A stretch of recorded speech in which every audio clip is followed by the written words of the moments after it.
আসসালামু আলাইকুম বন্ধুরা, সবাই কেমন আছেন? আশা করি সবাই ভালো আছেন। আমি আজকে সকালবেলা আদা দিয়ে রং চা করে নিয়ে এসেছি।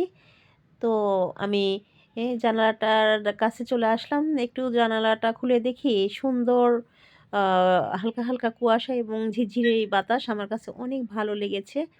তো আমি ভাবলাম চাটা আজকে আমি এখানে দাঁড়িয়ে, দাঁড়িয়ে জানলার পাশে দাঁড়িয়ে আমি চাটা আজকে আমি খাবো। এজন্য আমি এখানেই আমি বসে গেলাম। তারপর আমি মনে করলাম কিছু নাস্তা আ বানিয়ে নিই। তার ফাঁকে আমি এ তাওয়াতে একটু ঘি দিয়ে দিয়েছি। একটা পাউরুটি থেকে আমি ১২ টা পিস বের করেছি। এখানে আমি ৪ টা দিয়ে দিয়েছি।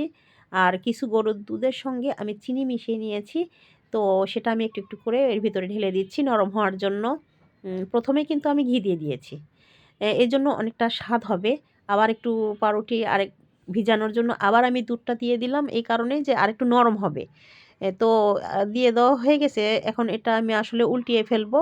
উল্টে ফেলার পরে দেখা যাচ্ছে যে সুন্দর একটা কালার, একটা ব্রাউন কালার চলে এসেছে।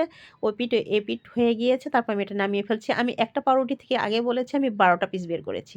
এবার আমি বাকি ৮ টা পিস একসঙ্গে আমি করব। এবার আমি আবার ঘি দিয়ে দেওয়ার পরে আমি এপাশে ৪ টা ওপাশে ৪ টা আমি আবার দিয়ে ফেলেছি।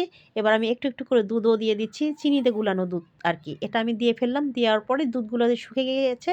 তারপর শুকিয়ে যাওয়ার পরে এবার সুন্দর আবার একটা ব্রাউন কালার চলে এসেছে। এবার আমি ৪ ৪ এ ৮ টা এবার একসঙ্গে আমি ভেজে ফেলছি। এটাকে আমি আবার উঠিয়ে ফেলবো।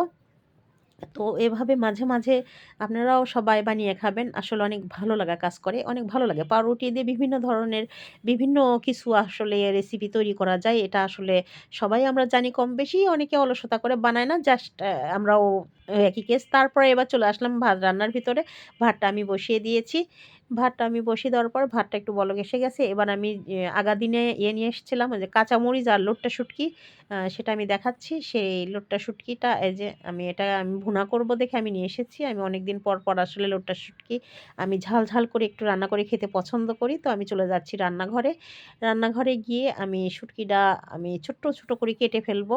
ছোট, ছোট করে আমি কেটে নিয়ে আ হ্যাঁ, ছোট, ছোট করে আমি কেটে ফেলবো। তারপর আমি কিছুক্ষণ পর কাটা হয়ে গেলে আমি এটাকে সুন্দর করে একটু, একটু হালকা, হালকা ব্রাউন কালার করে আমি ভেজে নিব। ভেজে নেওয়ার পরে এটাকে আমি কাঁচামরিচ, কিছু শুকনা মরিচ ২ টা একটু মিক্সড করে একটু মসলা দিয়ে আমি লাল, লাল একটা ভুনা তৈরি করব। এজন্য আরকি আমি শুটকিটা আমি নিয়ে এসেছি। আমি মাঝে, মাঝে এরকম রান্না করে খাই।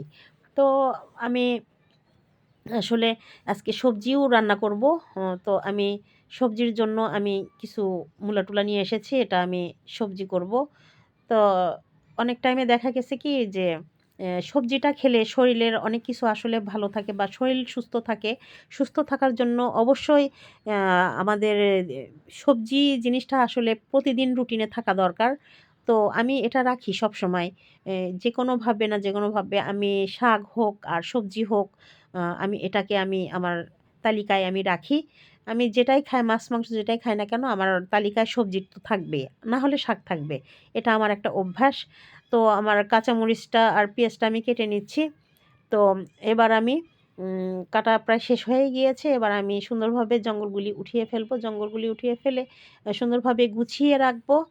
গুছিয়ে রাখার পরে আমি অন্য কাজে আমি চলে যাবো। আপনারা সবাই ভালো থাকবেন। আল্লাহ হাফেজ।